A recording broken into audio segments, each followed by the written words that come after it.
I heard it from my clients today. Help. I'm feeling totally overwhelmed. We've just started the process of building their personal brands, and key to that process is really publishing a daily drumbeat of thought leadership. So everyone's stuff is starting to come up, which is totally okay.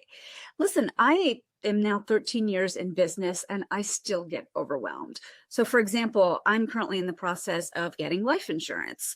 As someone who was born to immigrants, I really don't love the idea that I don't have generational wealth to pass on. I don't have children, but I do have a partner.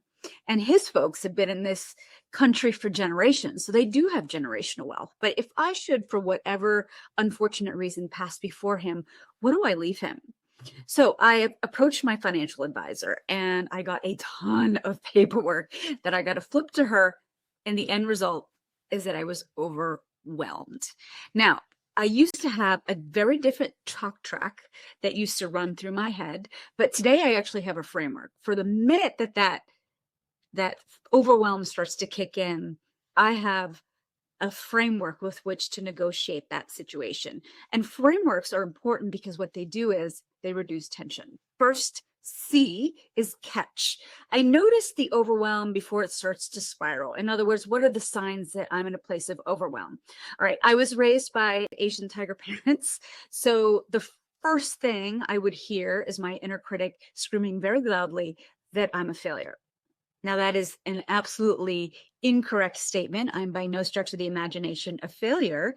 However, I had to do some inner work in order to be able to understand what the genesis of that script was and to make a very different decision.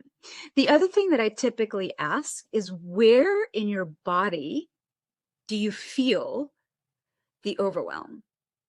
Is it in your chest? Is your heart racing? Is it in your head? Is your head hurting? Do your ears feel hot? I think really identifying where in your body you're feeling the overwhelm can really be a great centering and grounding first step. The second C is clarify. What exactly is causing my overwhelm? Is it a list of too many tasks? Am I trying to do too many things at once? So what I do as a general practice is that I have a really big 11 by 17 sketchbook. And I actually go in here and I dump out everything. It's upside down. I dump out every single thing that I need to do on that sketchbook. And I like that it's 11 by 17 because I can scribble as much as I want to.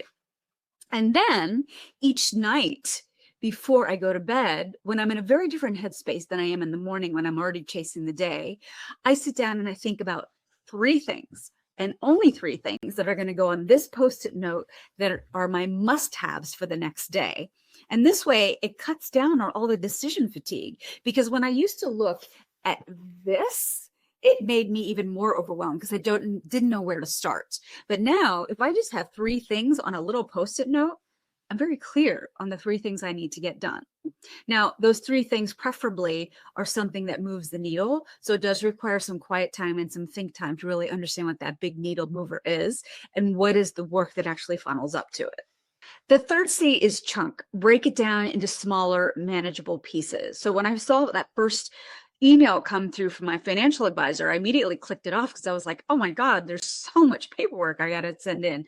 But I was like, all right, let's project manage this out. I actually broke it down into little chunks of what I could do, one thing towards filling out this paperwork each day, as opposed to sitting down in one go and filling out all in one afternoon.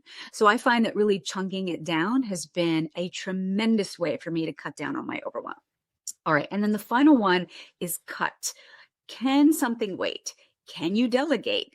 Can you just strip away anything that is not essential? And the story that I like to tell that is germane to this comes from Dr. Ben Hardy's 10x versus 2x. He cites the example of Michelangelo. Michelangelo was really keen to take a slab of marble that had been sitting in the yard at a monastery forever. And he knew that if he was able to turn that piece of marble into something magnificent, it would be his 10x quantum leap. He knew that if he did a bang out job on this, he was going to get bigger commissions for bigger money. And so when he went into his zone to carve out this slab of marble, he removed anything that wasn't David. That's how he created the statue. He removed any piece of marble that was not David.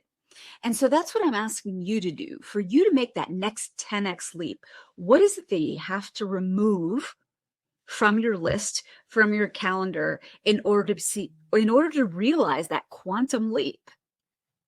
That's the key.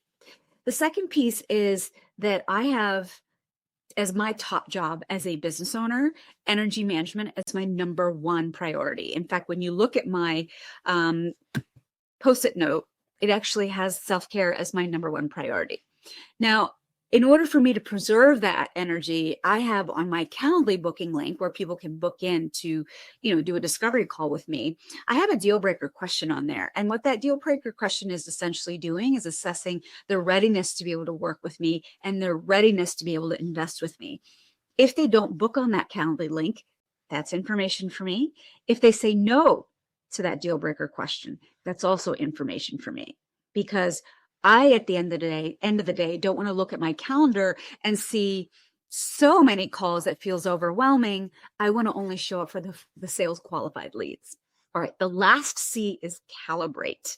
Regulate your nervous system, and the way you do that is to drop into your breath. Now, through the pandemic, there were no yoga classes happening, so I hired a very militant Israeli yoga teacher who would come to my house every Monday. But he was great because what he would yell at me to do is, Joya, breathe, breathe, damn it.